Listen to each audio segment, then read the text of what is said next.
Hello friends, welcome to my channel Pathology Master.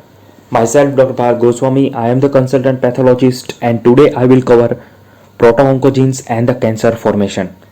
In our previous lecture, we have discussed regarding the outline of molecular basis of cancer formation. Among that, we have already covered the cellular senescence and tumor suppressor gene in our previous lecture. You can check the playlist and see the video regarding that. Now today we will discuss about the proto-oncogene molecular basis of cancer formation. So guys, what do you mean by proto-oncogenes? So guys, the proto-oncogenes are the normal genes. They are the good guy, they are the good person. They are the good gene for our body that will lead to cell proliferation and cell differentiation. So we can say that for the normal cell division, you need a proto-oncogene. They are the normal gene. They are not the cancerous gene. So the proto-oncogene will produce the protein that is responsible for the normal cell growth. But somehow, if in your body this proto-oncogene is getting converted into oncogene, right? If they are getting converted into oncogene, then they will produce the oncoprotein which lead to abnormal malignant growth. So you will develop the malignancy if this gentleman, this good person is converting into bad guy.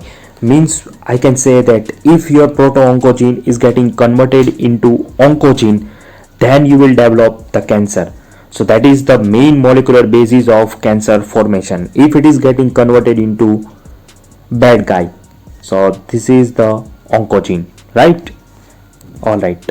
And once the proto-oncogene is getting converted into oncogenes, they will produce the oncoprotein which lead to cell proliferation without any external stimulation, right? So what this sentence mean?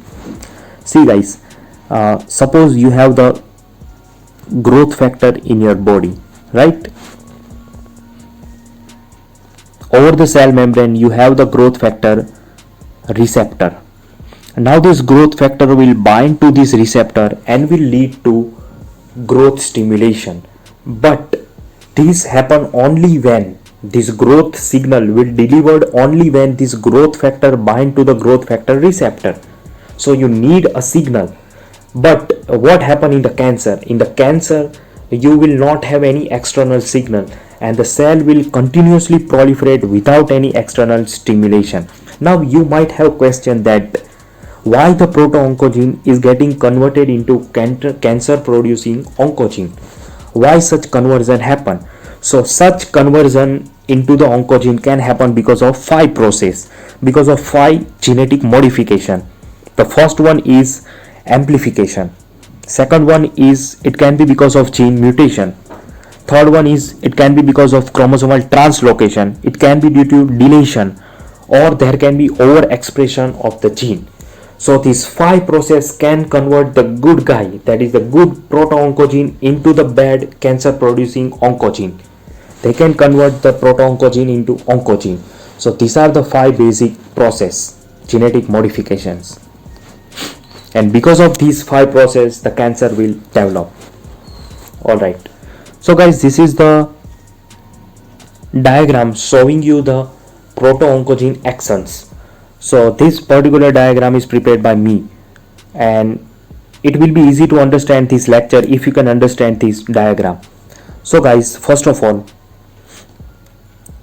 whenever the growth factor, when the cell cycle will begin, so the basic process is you need a growth factor. Alright. You need a growth factor. This growth factor will bind to the growth factor receptor, right? It will bind to the receptor. So the growth factor will bind with the corresponding receptor, and so the inactivated RAS gene, that is the RAS gene, in the inactive state they will bind to the GDP. In the inactive state they will bind to the GDP. So with the binding of growth factor, this inactivated receptor will get activated. So you will have the signal transduction because of growth factor binding. and because of signal transduction, your inactive RAS protein is getting converted into activated RAS protein, and in the active state it will bind to the GTP, not GDP. In the inactive state it will bind to GDP, but in the active state it will bind to the GTP. Now this active RAS will have the intrinsic GTP hydrolysis property, means within seconds or minute it will hydrolyze the GTP, and again the RAS will become inactivated.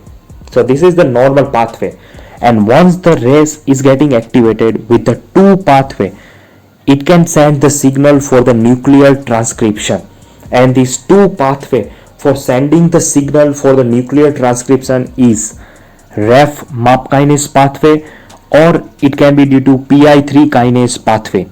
So these 2 pathway can lead to nuclear transcription, and because of nuclear transcription you will have your cell cycle movement. So these are the basic proto-oncogene function. This is the normal, we can say that this is the normal process by which the proto-oncogenes are doing their function.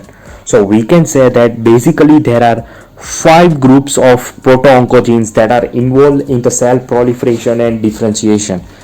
The cell cycle, ultimately cell cycle movement happen because of the 5 groups of proto-oncogenes. So these 5 groups include, the first one is growth factor, second one is growth factor receptor, third one is RAS, that is signal transduction protein, fourth one is nuclear transcription factor, and the fifth one is cell cycle regulator. So these 5 groups are proto-oncogenes. These 5 group of proto-oncogenes are involved in the cell proliferation and differentiation. So basically when these 5 groups are converted into oncogenes, they will lead to cancer formation. And now we will see the example of each group of proto-oncogenes in the detail. So guys, the first group of proto-oncogene is the growth factors. So guys, these growth factors are getting converted into cancer producing oncogene with the process of overexpression. Whenever there is overexpression of the growth factor proto-oncogenes, they are getting converted into oncogenes, and so they will lead to particular type of cancer formation according to the different groups. So the first growth factor group is platelet derived growth factor, overexpression of which will lead to formation of brain cancer, that is astrocytoma. Second growth factor is fibroblast growth factor or hepatocyte stimulation transcription growth factor. Overexpression of these proto-oncogenes will lead to formation of stomach cancer, bladder cancer, breast cancer, melanoma, and osteosarcoma. Third growth factor group is TGF alpha, transforming growth factor alpha, overexpression of which will lead to again brain cancer, that is astrocytoma. And the final growth factor is hepatocyte growth factor, that is traditionally known by the name HGF.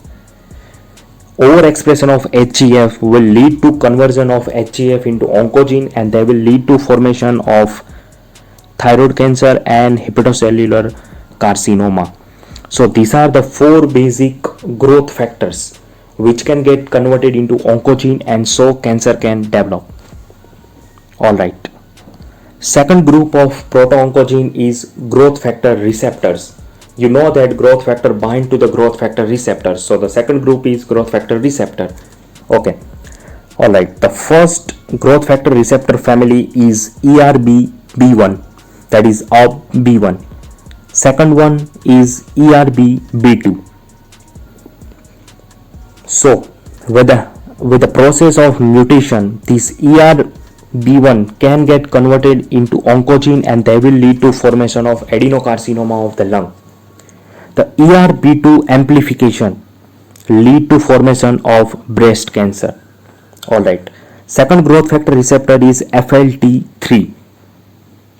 With the help of point mutation, they are getting converted into oncogenes, and so they will lead to leukemia like blood cancer. Third important group of growth factor receptor is RET gene. Point mutation or genetic mutation of RET gene will convert it into oncogene, and they will lead to formation of multiple endocrine neoplasia, in which you can have the medullary thyroid cancer. Alright. Platelet derived growth factor receptor amplification will lead to formation of glioma. This is very important. Fifth group of growth factor receptor, that is KIT. KIT. The point mutation of KIT gene, proto-oncogene, lead to its conversion into cancer producing oncogene, and they will lead to gastrointestinal stromal tumor formation. Patient can also develop seminoma and the blood cancer as well. So the KIT mutation is related to gastrointestinal stromal tumor formation, seminoma cancer and the leukemia cancer. That is very important MCQ. Alright. The ALK receptor translocation will lead to formation of adenocarcinoma of the lung and certain lymphomas. So these are the examples of growth factor receptor that lead to cancer formation. Alright. And among these growth factor receptor, the ERB2, that is ERBB2, also known by the name HER2, is very important in the cancer formation. Its overexpression will lead to breast cancer, non-small cell lung carcinoma and the ovarian carcinoma. This is the most important MCQ. You need to remember this. Alright. Now guys, third group of proto-oncogenes are signal transduction protein oncogenes. The mutation of signal transduction protein oncogenes will lead to certain type of cancer formation. Among these, most important one is GTP binding protein, that is RAS gene. Some people pronounce it as an RAS gene. So guys, this is the most important gene involved in the various cancer formation. And here for the RAS gene, the process of conversion of this proto-oncogene into oncogene is point mutation. The process that convert this proto-oncogene into oncogene is gene mutation. So because of KRAS mutation, you can develop colon cancer, lung cancer and the pancreatic tumors. Because of HRAS gene mutation, you can develop bladder and kidney tumors. Because of NRAS mutation, you can develop melanomas and the hematological malignancies. Because of GNAQ and GNAS, you can develop uveal melanoma and the adenoma like endocrine tumors, pituitary adenoma like endocrine tumors. Alright. Now this is the very important, that is the ABL signal transduction protein. The translocation of this particular gene will lead to formation of CML. This is very important MCQ. Chronic myeloid leukemia develop because of translocation process. The translocation process will convert ABL proto-oncogene into cancer producing oncogenes. Alright. The BRAF mutation will responsible for development of melanoma, leukemia and colon cancer. Because of Notch signal transduction mutation, you can develop leukemia, lymphoma or breast malignancy. And again, this is very important MCQ, that is JAK2 mutation. This JAK2 proto-oncogene with the help of mutation or translocation can getting converted into cancer producing oncogene, and they will particularly lead to development of polycythemia vera or acute lymphoblastic leukemia. That is very important MCQ. So you need to remember guys that point mutation in the RAS gene is the most common, frequent and the dominant cause of cancer formation. That is very important MCQ. This is the most common gene involved in the cancer formation. Alright. Now fourth group of proto-oncogene family is nuclear transcriptional factor protein. Finally, with the signal transduction protein activation by the RAF MAP kinase pathway or PI3 kinase pathway, ultimately nuclear transcription happen. So nuclear transcription proteins are MYC, that is Mike gene. Now the mode of activation means mode of conversion of proto-oncogene into oncogene is translocation. Because of translocation of this MYC gene, you will develop Burkitt's lymphoma.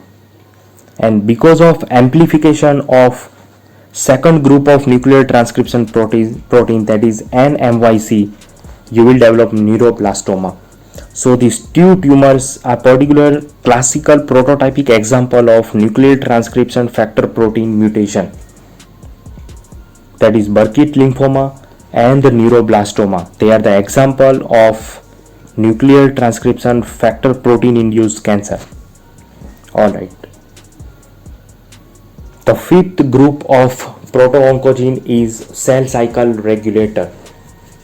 You know very well that ultimately after the nuclear transcription, your cell will go into the cell cycle movement, and the cell cycle regulator proto-oncogenes also can be responsible for the cancer formation. The first main example is cyclin D1 translocation. This cyclin D1 is a cell cycle regulator. If the translocation process occurs, then it will convert it into oncogenes and you will develop mantle cell lymphoma and the multiple myeloma. The multiple myeloma is osteolytic bone tube plasma cell tumor. So that is a very important MCQ.